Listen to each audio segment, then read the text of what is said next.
Olá, bom dia. São 11 horas e 42 minutos e estamos ao vivo dos estúdios da B3 em São Paulo.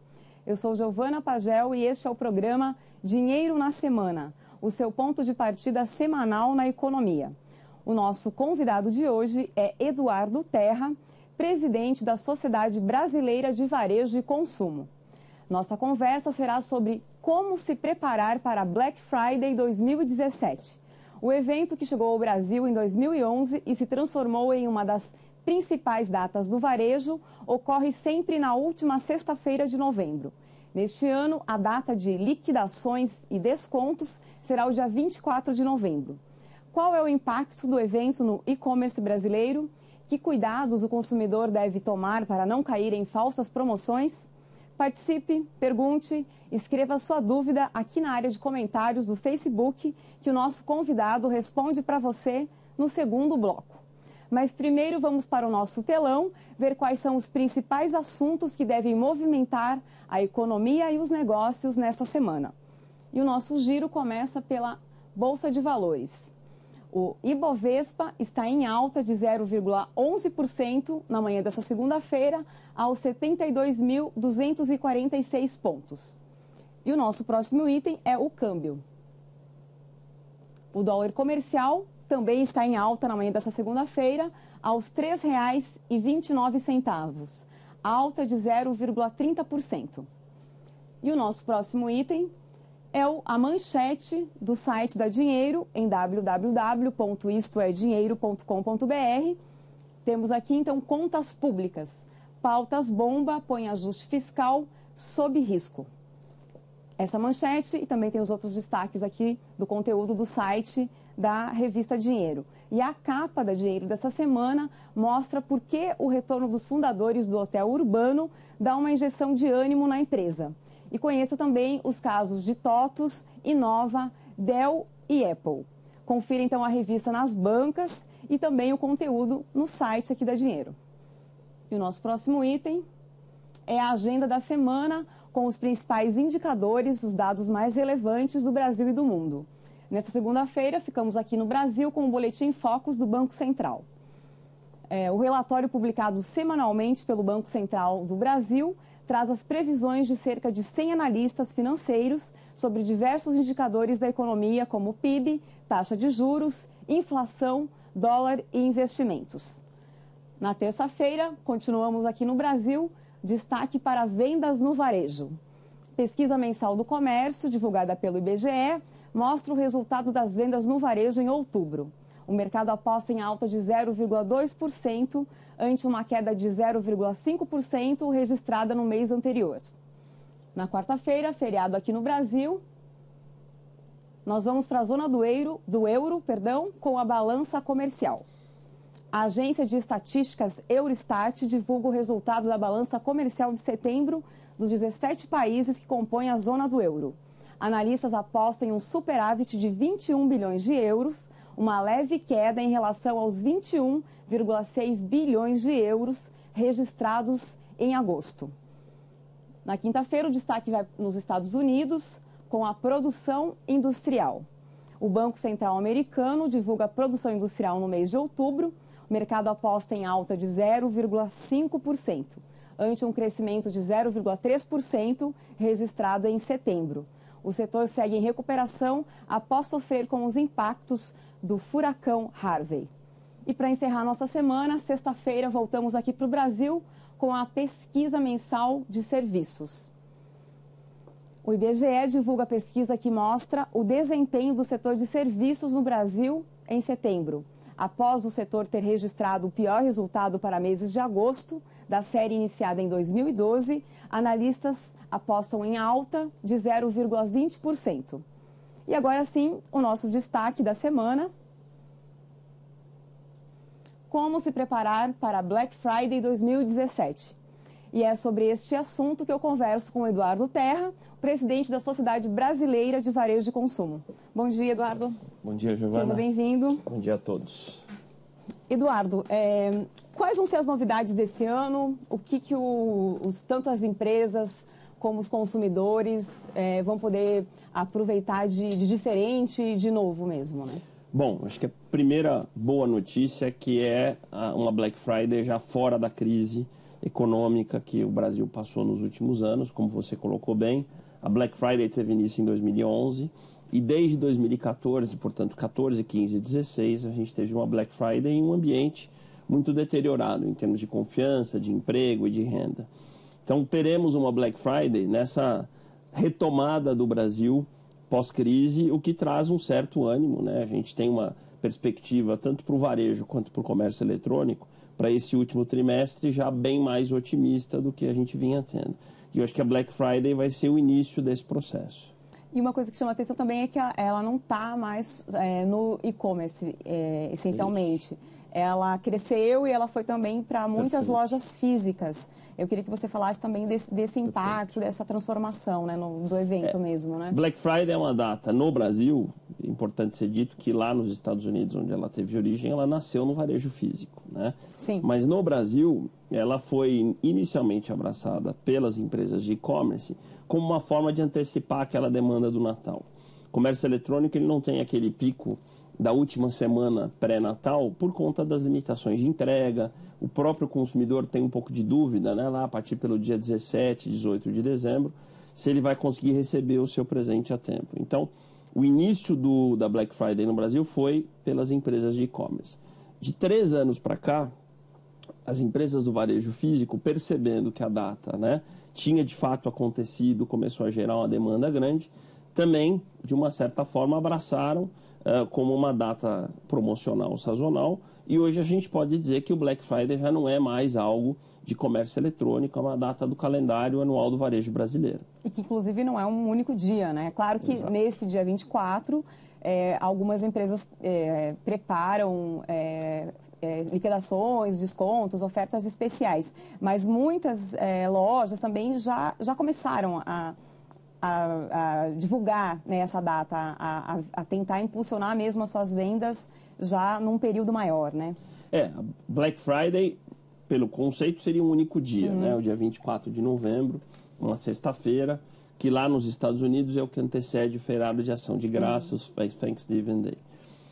Mas o varejo, e não de forma equivocada, tem tratado isso de uma forma mais ampla, seja caracterizando o mês de novembro como o mês da Black Friday, caracterizando a semana que antecede a sexta-feira como a semana da Black Friday e o dia em si. Eu costumo dizer que é um mês promocional, é um mês de Black Friday, que começa com uma certa intensidade, vai se acelerando, e aí falando um pouquinho no olhar do consumidor, né? O início de novembro as ofertas já começam, né? Elas ganham intensidade na semana, mas o dia em si costuma ser o dia das melhores ofertas, das melhores promoções. E aí, já aproveitando esse gancho, que cuidados esse consumidor precisa ter para não cair em falsas promoções, enfim, para fazer uma boa compra, né? Claro.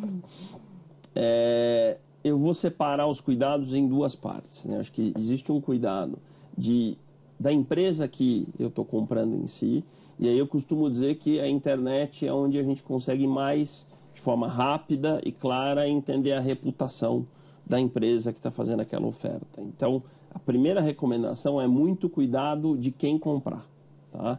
Principalmente quando se trata de marcas ou de lojas que não são tão conhecidas. De fato, existem, e o comércio eletrônico ele é democrático, né? Eu vou falar primeiro do comércio eletrônico, permite que novas empresas entrem, comecem a fazer suas promoções e até aí está tudo certo. Então, quando for uma marca que o consumidor não conheça, a gente recomenda que ele faça uma pesquisa de reputação na própria internet, procurando por reclamações, por problemas. Dificilmente uma empresa que vai lesar o consumidor já não tem problemas na internet. Então, esse é um primeiro ponto, é o cuidado de quem eu vou comprar. Isso serve também para o físico, né? Se você recebe uma promoção, uma oferta de uma loja que você não conhece, faça a sua pesquisa. Então, esse é o primeiro cuidado, que é o cuidado da reputação da empresa que está fazendo aquela oferta. O segundo cuidado tem a ver com quanto de fato aquilo é uma promoção. Então, a dica que eu tenho sempre dado é: programe, faça um planejamento daquilo que você pretende comprar, comece a monitorar o preço. Então, um exemplo, eu quero trocar de geladeira, eu quero comprar uma televisão, eu quero comprar uma roupa.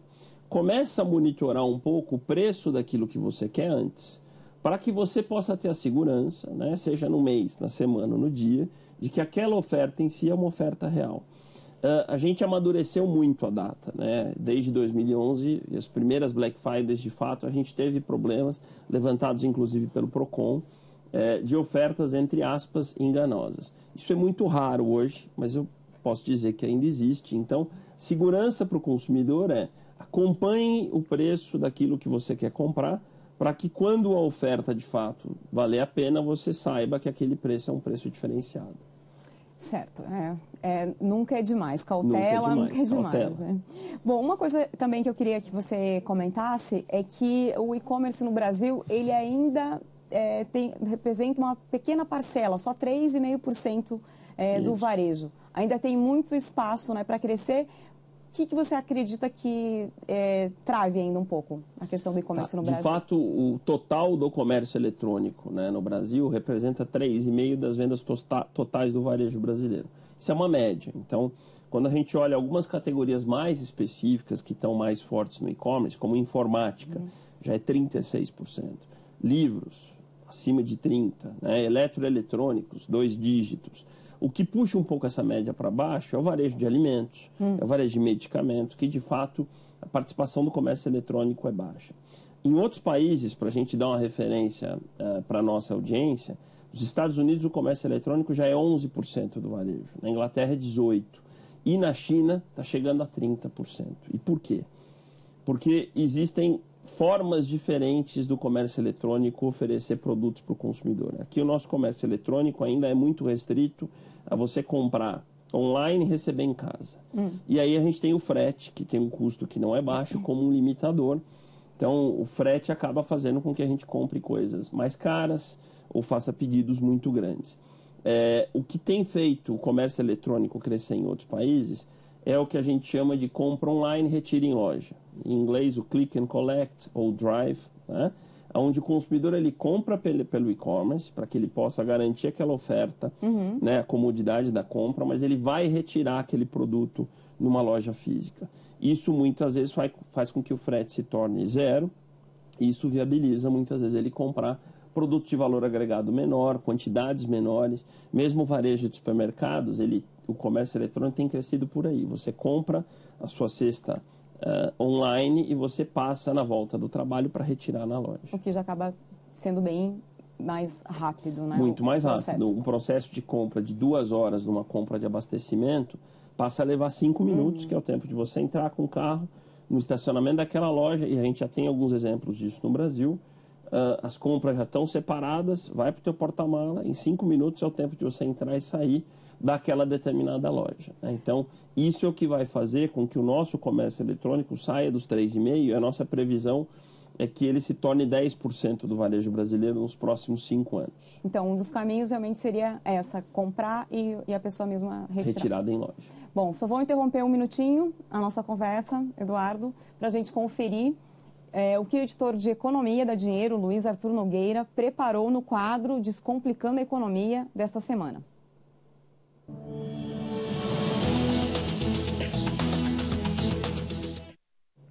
Olá pessoal, eu sou Luiz Arthur Nogueira e este é o Descomplicando a Economia, direto dos estúdios da B3 em São Paulo.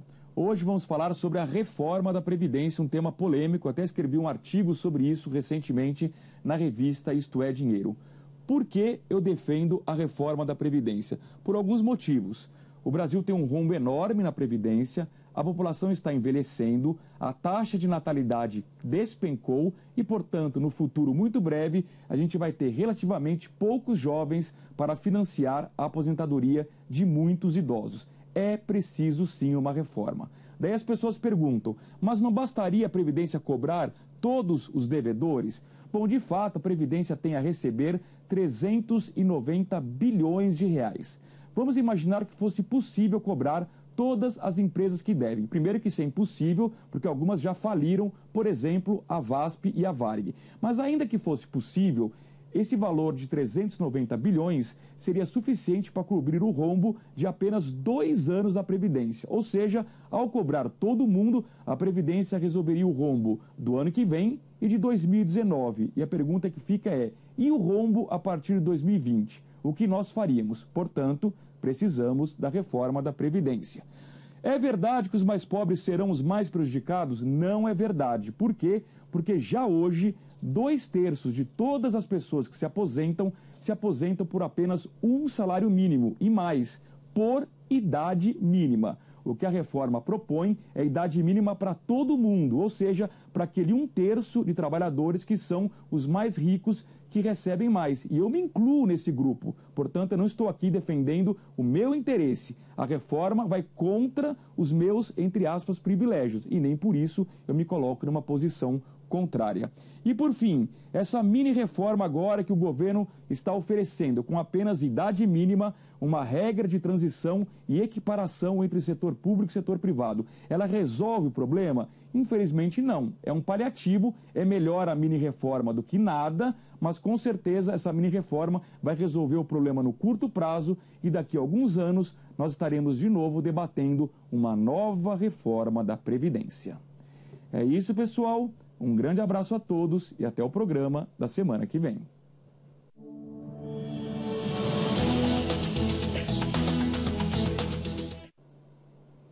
De volta com Eduardo Terra, presidente da Sociedade Brasileira de Varejo de Consumo. Eduardo, vamos só retomar um pouquinho que a gente estava falando de o que tem de novidade para Black Friday desse ano, que eu acho que faltou a gente falar dos marketplaces, né? Sem dúvida. Eu acho que a evolução dos marketplaces, acho que vale sempre a gente explicar do que se trata.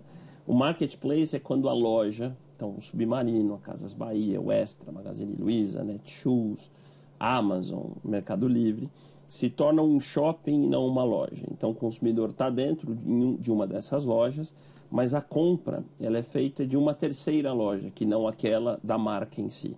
Sim. Então é quando o e-commerce se torna um shopping.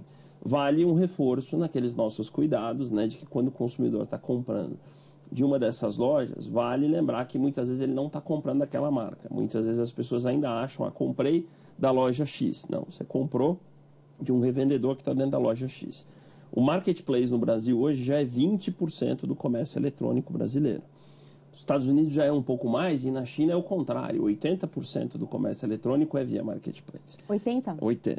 Então, esse ano vai ser a primeira Black Friday onde a gente vai ter um marketplace muito forte no Brasil e com a chegada da Amazon. A gente não pode deixar de citar o gigante que já estava no Brasil com a venda de livros, né, novos e usados, mas que há alguns meses iniciou a venda pelo seu marketplace no Brasil de diversas outras categorias, entre elas eletrônicos, que é a categoria mais forte da Black Friday. Então, será a nossa primeira Black Friday no Brasil com a presença da gigante Amazon, o que traz um temperinho a mais, tanto para o mercado quanto para o consumidor. Sem dúvida. Eduardo, você voltou agora há pouco tempo de uma missão na China e eu queria que você comentasse o que mais te chamou a atenção lá, o que você viu por lá, que de repente você acredita que possa ser também um caminho aqui para o Brasil? O que a gente pode aprender com eles, né? A gente foi agora no mês de outubro, ficamos 15 dias aí na China, fomos a Xangai, fomos a Hangzhou, que é a sede do Alibaba, passamos um dia na sede do Alibaba, fomos a Hong Kong. E por quê? Né? Como eu mencionei anteriormente, as vendas do comércio eletrônico chinês já chegam a 30% do total do varejo. Então, estamos falando do mercado mais digital do mundo, mais que o próprio mercado americano. Então, a gente foi entender um pouco o que a gente poderia ter de aprendizados para o varejo brasileiro. Acho que o primeiro ponto é a integração. Quando a gente fala de 30%, a gente já está falando de um comércio eletrônico muito integrado com a loja física. A gente está falando de um consumidor com o smartphone na mão, a população chinesa, quase toda, a população chinesa é 1.400 bi, 1 bilhão tem smartphone. Então, quase todo mundo tem um acesso à internet. Então, a gente está falando de um consumidor que às vezes está dentro de uma loja física, mas que ele faz a compra, ele faz o pagamento pelo aplicativo daquela loja. O que faz a venda ser meio online, meio físico. Então, a gente fala de integração. O segundo ponto que a gente trouxe, que eu acho que é uma boa referência para o mercado brasileiro, é que o fato do comércio eletrônico crescer não significa o final da loja física, muito pelo contrário.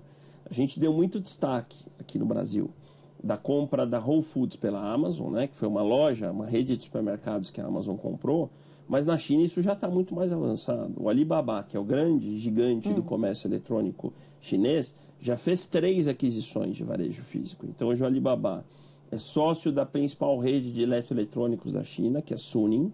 Ele comprou uma rede de lojas de departamento e o principal, ele desenvolveu um supermercado, que é o Hema, H-E-M-A, que já tem 20 lojas em operação e vai para um plano de expansão de 2.000, que é uma loja que integra de forma muito harmônica o físico, com toda aquela experiência de você poder comprar um peixe, uma fruta, uma verdura, um legume, uma carne, integrado a um digital, a um e-commerce muito eficiente, que quando você compra, você recebe na sua casa em até 3 horas, com um frete muito baixo, porque é um modelo onde os próprios colaboradores que são terceirizados, que fazem a seleção dos produtos, vão até tua casa de bicicleta ou a pé num raio de 3 km. Para fazer a entrega. Para fazer a entrega. Então, hoje o Hema é uma referência no mundo de como é que uma loja física de supermercados pode se integrar a um comércio eletrônico. E a terceira e última observação que nos fez ficar bastante impressionado é a evolução do pagamento via celular, via smartphone, né? Isso tem substituído o dinheiro e o plástico, o cartão de crédito. Nos últimos 5 anos, isso entrou no mercado chinês de uma forma, eu diria que avassaladora, mudando completamente a dinâmica, tanto do varejo físico quanto do varejo digital, no que diz respeito à forma e meios de pagamento. Então, acho que é um mercado que nos trouxe muita referência, muito insight e que pôde nos ensinar bastante para que a gente possa acelerar a transformação digital aqui no Brasil também. Isso que eu queria, agora, aproveitando esse gancho, que você comentasse a situação do Brasil atualmente em relação a meios de pagamento.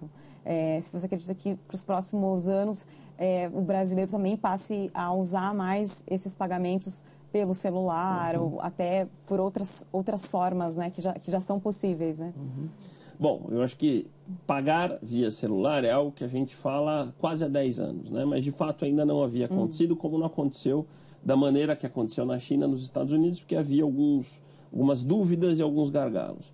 Um dos gargalos era a tecnologia, se a gente iria usar a aproximação, uma tecnologia que a gente chama de NFC, ou não. E a resposta foi não. A China tem usado simplesmente a leitura de um QR Code, que é aquele códigozinho de barra um pouquinho maior, diferente, quer dizer, é mais simples do que a gente imaginava. Eu vou pegar o meu smartphone e vou ler um código, um QR Code, de uma nota, de um checkout, e a partir dali ele acessa uma carteira digital ou uma carteira vinculada a um banco, a um cartão de crédito, e faz o pagamento de forma muito rápida, né? Então a tecnologia está superada.